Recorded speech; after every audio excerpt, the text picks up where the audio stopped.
we've learned so far in the last few videos how to model the relationship between two variables. What if we have more than two variables? How can we understand quickly how those variables are related? The answer is to use correlation. So we have a file correlation temp that we'll look at here.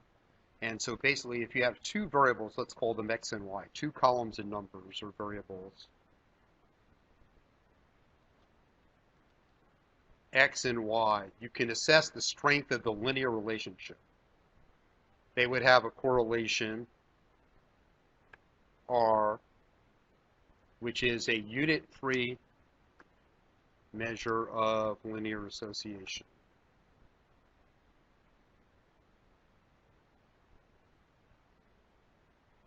Between x and y. And R is always between -1 and +1.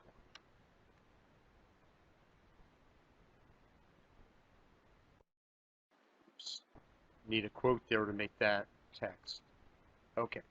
So R near +1 means strong positive linear relationship.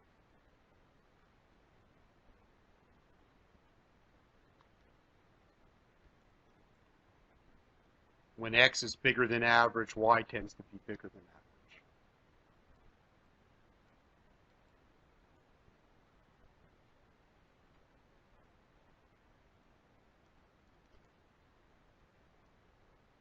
R near -1 means a strong negative linear relationship.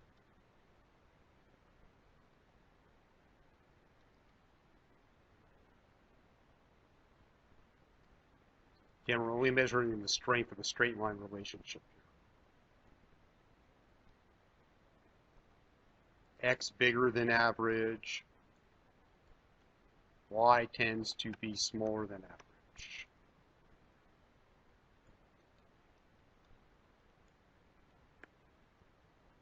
Okay, R near 0 means weak linear relationship.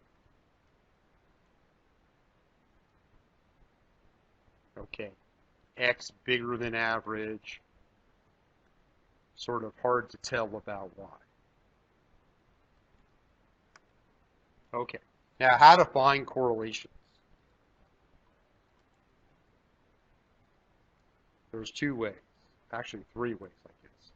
You can use, there's a CORREL function. You just put in the two columns.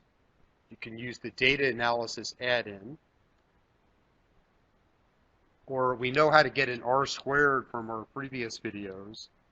The correlation is the square root of the R squared. Now, when you take a square root, you know you can get a plus or minus. You take the same sign as the slope of the least squares line. So like if the least squares line has positive slope, the correlation is positive, otherwise it's negative. Okay, so we've got some data here to show you what's going on here. We've got returns on different stocks daily: Walmart, Verizon, Procter & Gamble, Pfizer, Nike, Microsoft, Merck, Intel, IBM, Home Depot, Goldman Sachs, GE, and Disney. So let's try and get the correlation between all these. Okay, so we can go data now. If you want the correlation between all of them at once, you pretty much need to use this data analysis add-in. So you go data analysis, first data analysis, correlation. You select the data. Okay, I've already practiced this, but so we'll go back and select it. So I would select this data. Actually, let's just clear out the box here. So there's nothing there.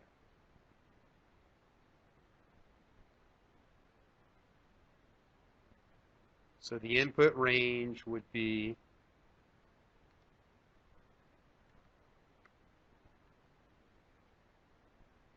that.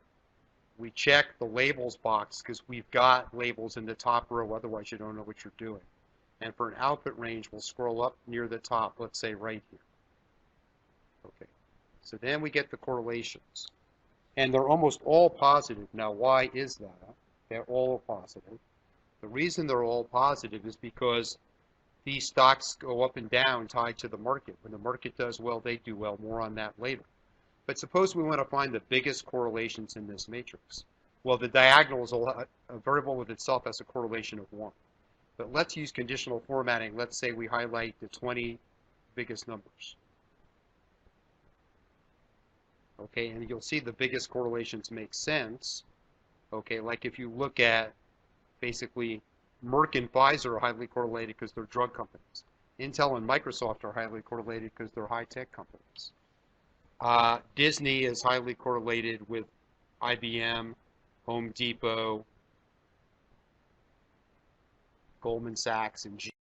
I guess Disney's just tied to those. That's a little bit harder to explain. But a lot, IBM and Intel being highly correlated makes perfect sense and things like that. If I wanted to highlight the smallest correlation, well, most of these correlations are at least 0.4. There aren't very many small ones. Like Goldman Sachs and Merck have a fairly low correlation there. That makes sense. I wouldn't think the financial sector and Merck particularly would be strongly related. But we can verify these correlations in a couple of ways. Like let's focus on the correlation between Merck and Pfizer. So that was 0.598. So if I would do equals CORREL, where's Merck? It's here. And I would do Pfizer.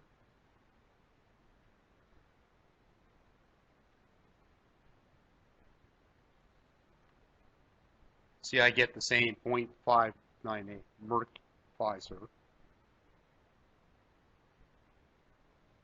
Or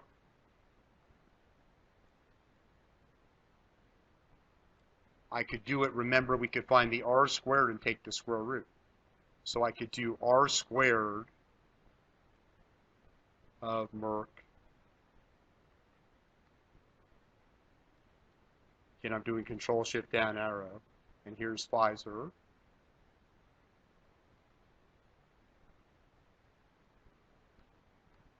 Okay, so that's the R squared, and since the slope would be positive if I ran the regression, let's get that slope.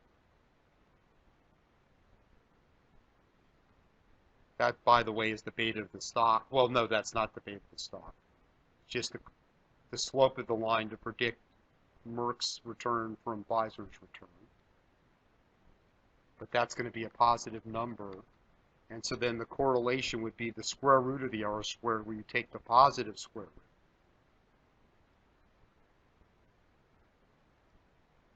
root. 0.598. Now, one last little trick here. You see, Excel's lazy. It doesn't fill in the top of the correlation matrix. So how can we do that? To fill in the whole correlation matrix,